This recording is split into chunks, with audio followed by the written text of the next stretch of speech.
এখানে এখন আমরা সবাই বেশি বক্তব্য দিয়ে সময় দেওয়ার সুযোগ নেই।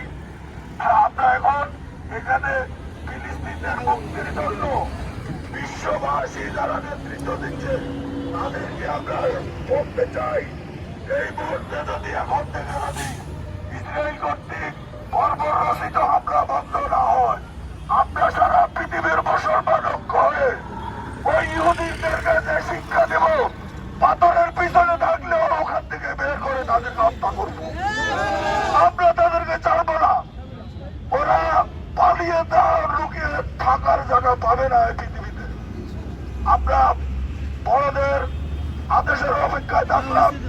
পরিশেষে আমি আজকের এই মানববন্ধনের বিশেষ দোয়ার মাধ্যমে সমাপ্তি করার জন্য এই ব্যবসায়ীদের বিনীত অনুরোধ করছি।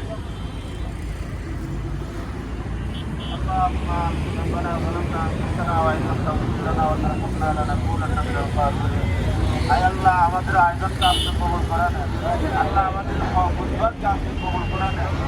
আল্লাহ আমাদের প্রতিবাদের উচিলা, আল্লাহ আমাদের ছোট্ট প্রতিবাদকে আপনি তাদের অন্তরে ভয় সৃষ্টি করে দেন। আল্লাহ জগতের অন্তরে কখন সৃষ্টি করে দেন। আজকে শুধু আমাদের এখানে নয়, সারা বাংলাদেশে, শুধু সারা বাংলাদেশে নয়, পুরা বিশ্বে এই প্রতিবাদের দলগুলিদের এই দলের বিরুদ্ধে আল্লাহ এই প্রতিবাদকে পুরা বিশ্বের প্রতিবাদের মাধ্যমে আল্লাহ ইহুদের অন্তরে, খ্রিস্টানদের অন্তরে আপনি কম্পন সৃষ্টি করে দিন।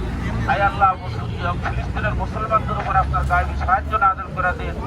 আল্লাহ আমাদের যথার্থ প্রতিবাদ হচ্ছে না বিদায় আল্লাহ আপনার গায়েবী মদদ আমাদের উপর আসছে না।